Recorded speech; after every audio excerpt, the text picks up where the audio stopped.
The envelope was sitting on my restaurant's back door when I arrived that Tuesday morning, unmarked and slightly damp from the overnight rain.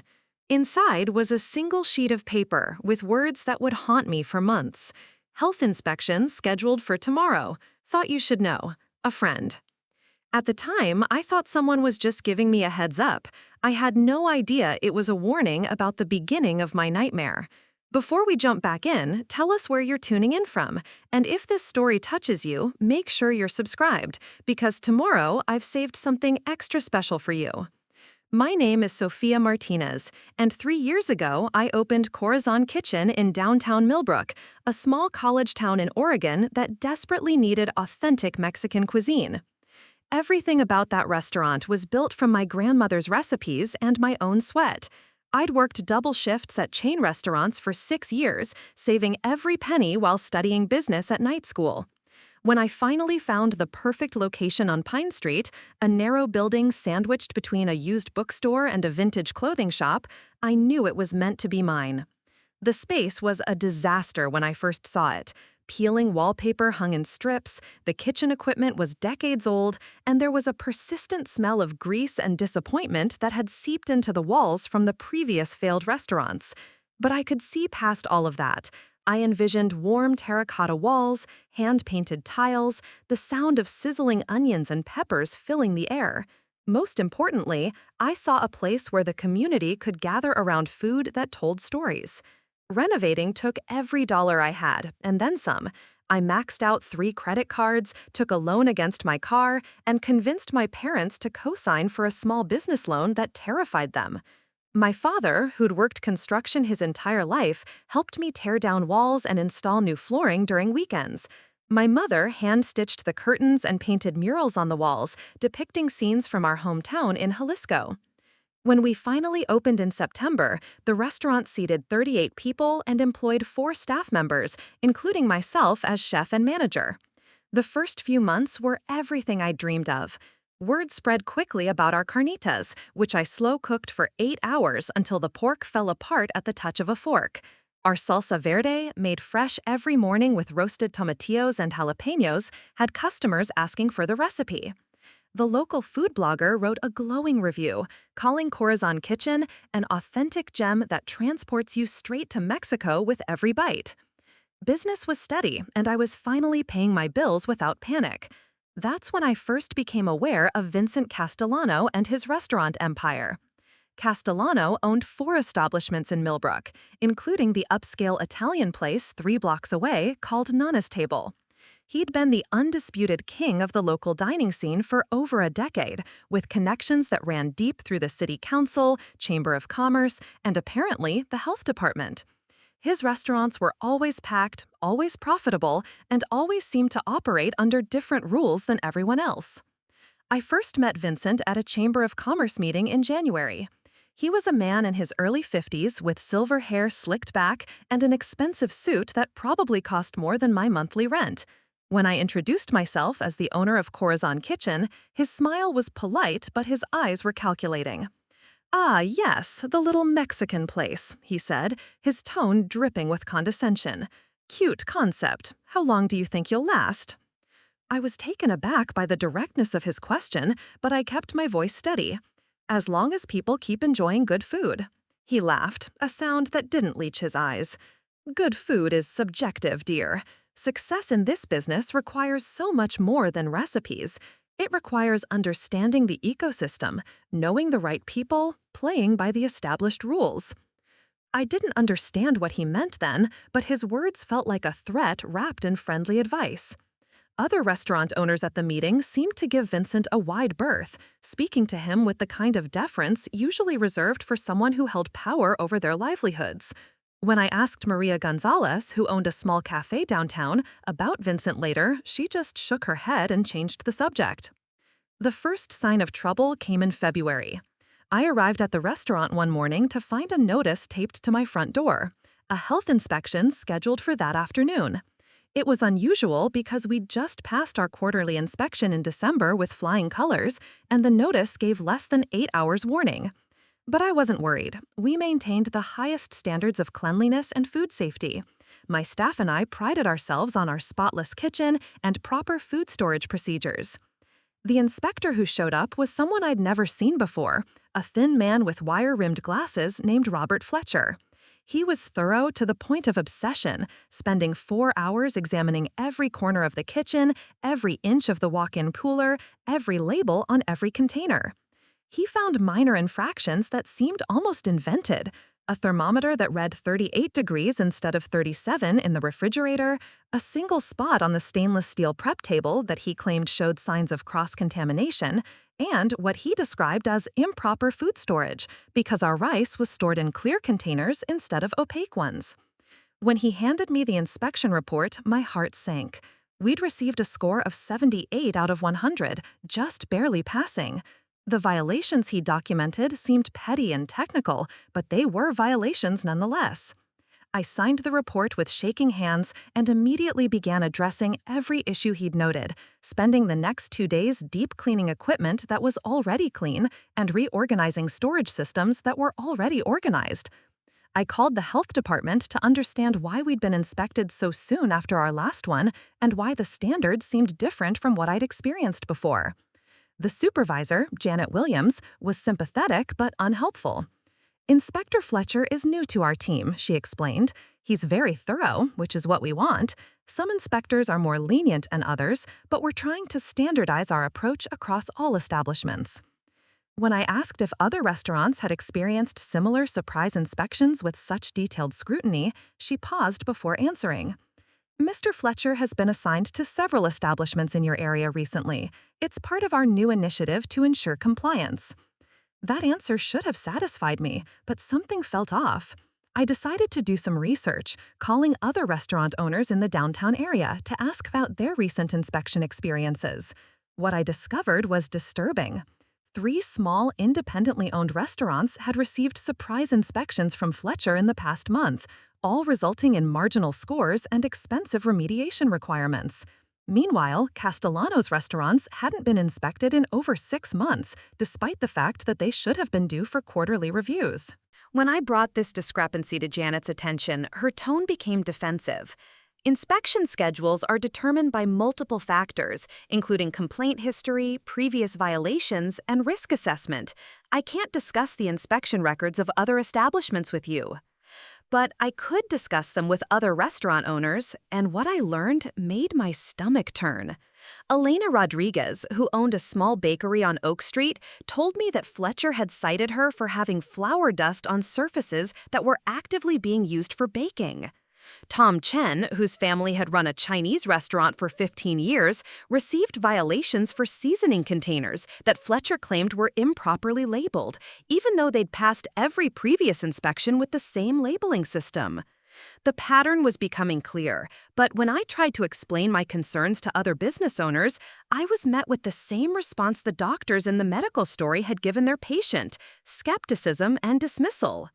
At the next Chamber of Commerce meeting, I raised the issue of inconsistent health inspections, suggesting that there might be some bias in how reviews were being conducted. Vincent Castellano was the first to respond, his voice smooth and reasonable.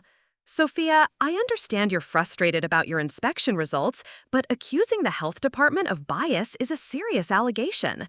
Perhaps instead of looking for excuses, you should focus on bringing your establishment up to proper standards." The other business owners nodded in agreement. To them, I looked like a new restaurant owner making excuses for poor performance. They didn't see the pattern I was seeing because their restaurants weren't being targeted. Vincent's words carried weight in this community, and his dismissal of my concerns effectively ended the discussion. I left that meeting feeling isolated and frustrated, much like the protagonist in the original story must have felt when her parents dismissed her symptoms. I knew something was wrong, but I couldn't prove it, and no one seemed willing to listen. The difference was that my livelihood was being threatened instead of my health, but the feeling of helplessness was just as overwhelming.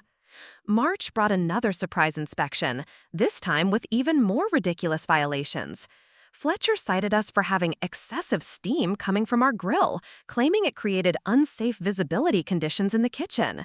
He found fault with our salsa station because we kept different salsas in separate containers, which he said created confusion about contents, despite the clearly printed labels. This time, our score dropped to 74, dangerously close to the threshold that would require us to close for remediation.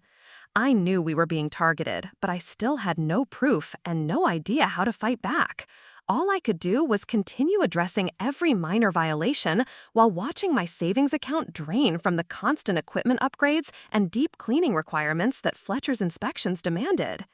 It was during this time that I received that first anonymous note, slipped under my door like a secret passed between spies.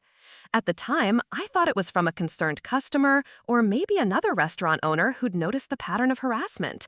I had no idea it was about to become the thread that would unravel a conspiracy much larger than I'd imagined. The real battle was just beginning. The third anonymous note arrived on a Thursday evening in April, just as I was locking up after another exhausting day of trying to maintain perfection under impossible scrutiny. This one was different from the others. Instead of vague warnings, it contained specific information. Fletcher meets VC every Wednesday at 3 p.m. at the Riverside Diner parking lot. Check the bank records for Fletcher's wife, recent large deposits. The handwriting was careful, deliberate, and completely unfamiliar. I stared at the note under the dim streetlight, my hands trembling. VC could only mean Vincent Castellano. Someone was telling me that the health inspector was meeting regularly with my biggest competitor, and that money was changing hands. But who was helping me, and why were they being so secretive about it? The next Wednesday, I found myself sitting in my car across from the Riverside Diner at 2:45 p.m., feeling like a character in a spy movie. I'd closed the restaurant early, telling my staff I had a dentist appointment, and driven to the rundown diner on the outskirts of town, where truckers stopped for coffee and nobody asked questions. My heart was pounding as I watched the parking lot through my rearview mirror. At exactly 3:10 p.m., Fletcher's silver Honda pulled up next to a black BMW that I recognized as Vincent's car. I watched as Fletcher got out and slid into the passenger seat of the BMW. They sat there for maybe 10 minutes, and I saw Vincent hand Fletcher what looked like an envelope. When Fletcher got back into his own car, he sat there for another minute or two, presumably counting whatever was inside. I had witnessed a bribe. The realization hit me like a physical blow, making me dizzy with anger and vindication. I wasn't paranoid, wasn't making excuses for poor performance.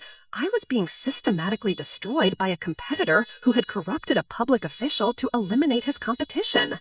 But witnessing something and proving it were two different things entirely. I had no photographs, no recordings, no documentation beyond my own testimony. When I called the health department the next day to report what I'd seen, Janet Williams' response was swift and dismissive. "Miss Martinez, that's a very serious accusation you're making. Do you have any evidence to support these claims?" When I admitted I only had my own eyewitness account, her tone became cold.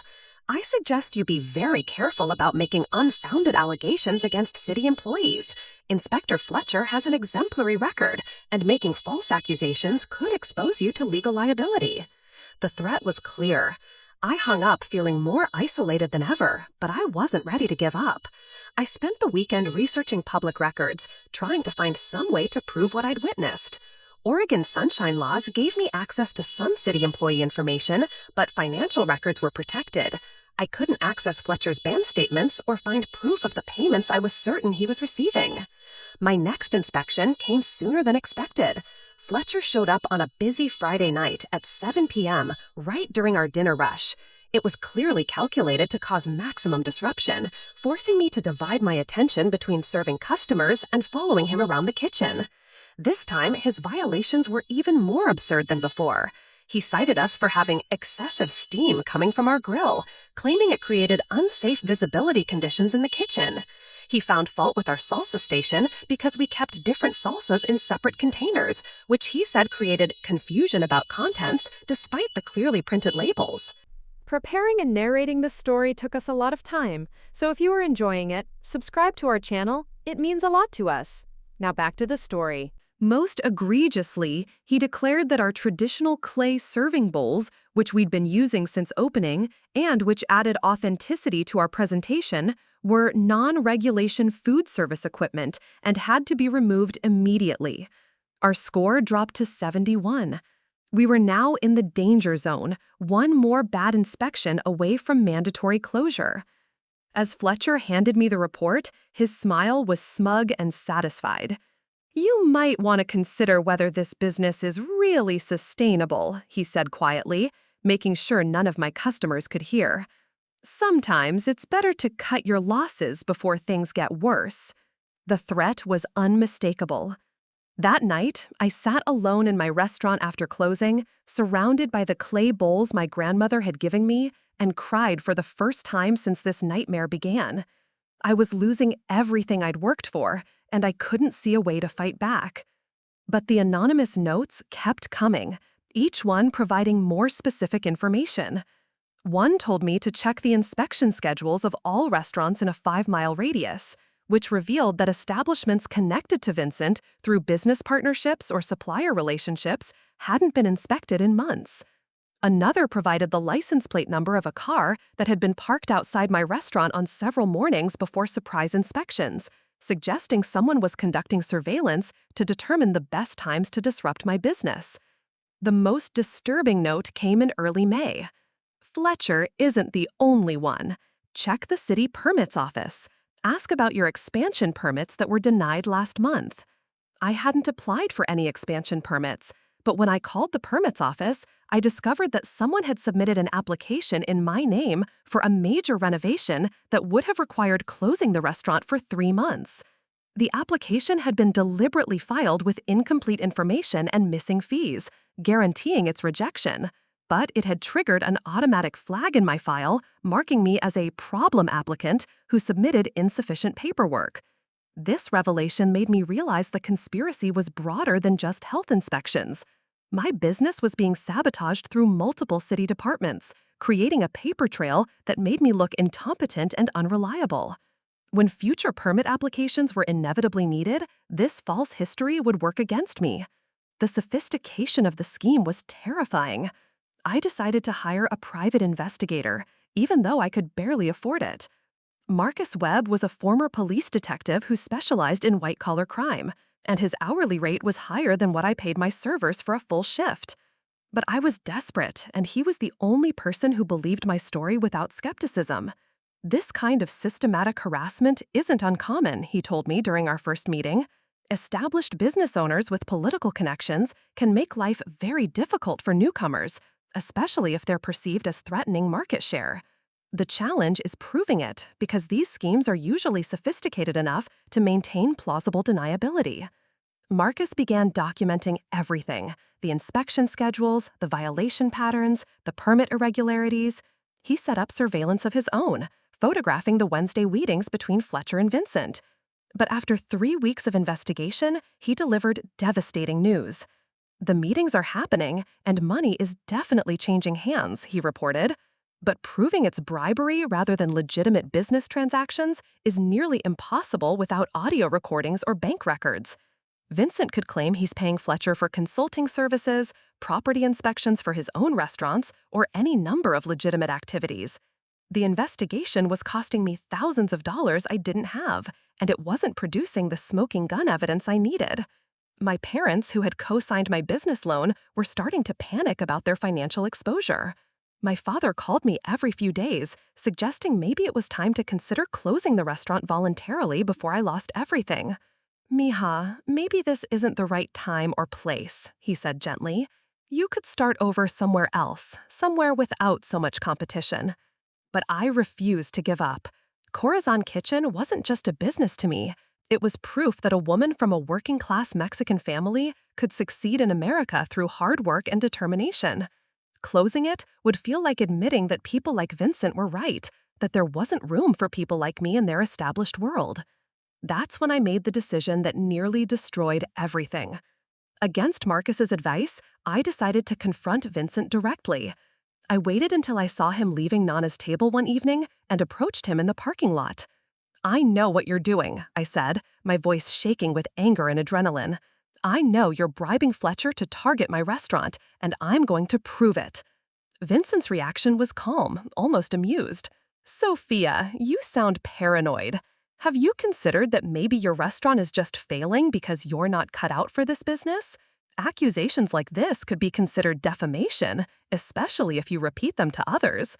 "I have evidence," I lied, hoping to provoke some kind of admission. His smile disappeared. "No, you don't, because there's nothing to find. But I'll give you some free advice. Sometimes the stress of running a failing business can make people imagine conspiracies where none exist. You might want to talk to someone about that." The conversation ended with another veiled threat, but something in Vincent's eyes told me I'd rattled him. Unfortunately, confronting him turned out to be the worst mistake I could have made. Within 48 hours, Fletcher showed up with what he called a comprehensive compliance review that shut down my restaurant entirely.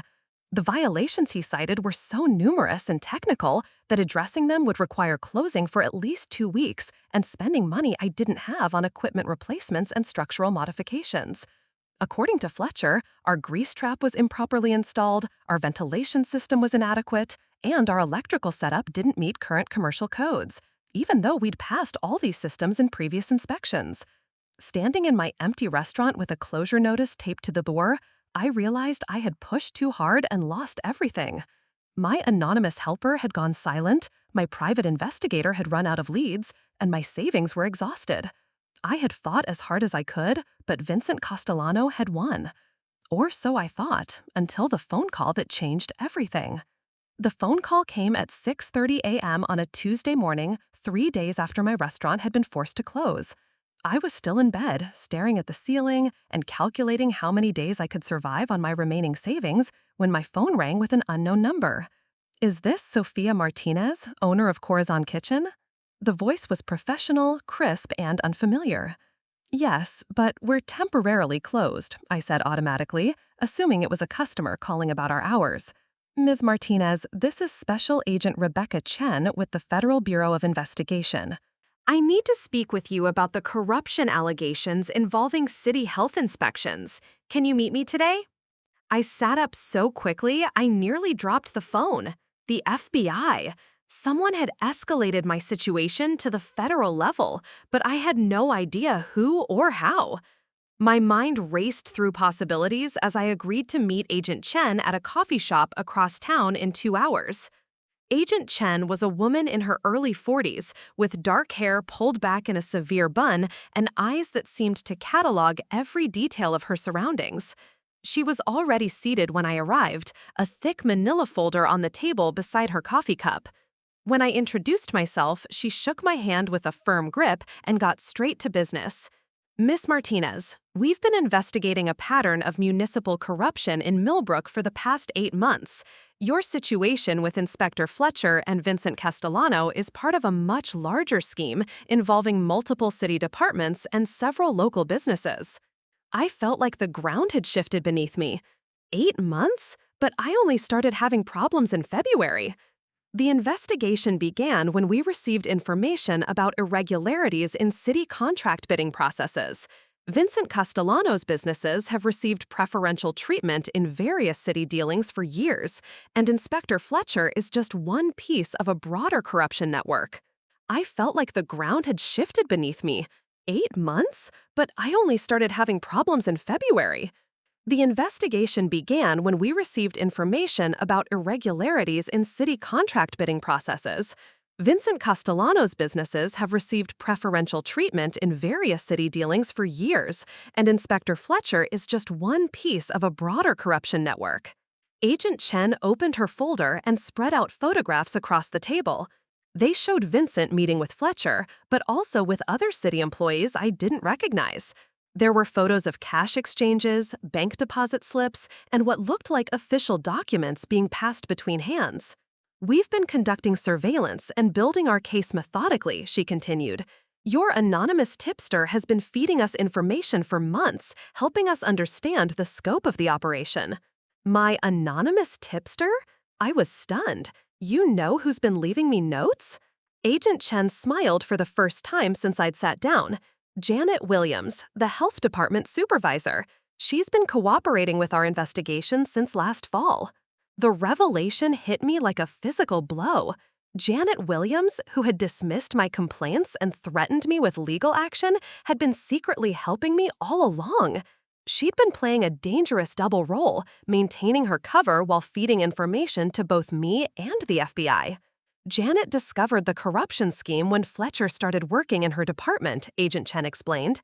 She noticed irregularities in his inspection patterns and began documenting everything. When she tried to address it internally, she was told to mind her own business by people higher up the chain. That's when she contacted us. Agent Chen pulled out a digital recorder. We have dozens of hours of recorded conversations between Fletcher, Castellano, and others involved in the scheme. Janet wore a wire during meetings where the corruption was discussed openly. Would you like to hear some of it? She pressed play, and Vincent's voice filled the small coffee shop, tinny but unmistakable through the device's small speaker. The Martinez woman is becoming a problem. She's asking too many questions, and that private investigator she hired is getting too close. We need to shut her down permanently. Fletcher's voice responded, I can find enough violations to keep her closed for months, maybe permanently. But my fee structure is changing. This level of scrutiny is risky for me. Money isn't the issue, Vincent replied. What matters is eliminating competition before it becomes established. Small restaurants like hers can grow into real threats if they're allowed to build a customer base. The recording continued with Vincent and Fletcher discussing specific violation strategies, including the fake permit application that had been filed in my name. They talked about targeting other small businesses owned by women and minorities, viewing them as easier to intimidate and less likely to have political connections that could fight back. Listening to them discuss destroying my life's work as if it were a minor business inconvenience filled me with rage, but also with relief. Finally, I had proof that I wasn't paranoid, wasn't imagining things, wasn't a failed businesswoman making excuses. I was the victim of a deliberate criminal conspiracy. How many other businesses were targeted? I asked. At least 12 over the past 3 years, Agent Chen replied. Most of them closed after facing similar harassment.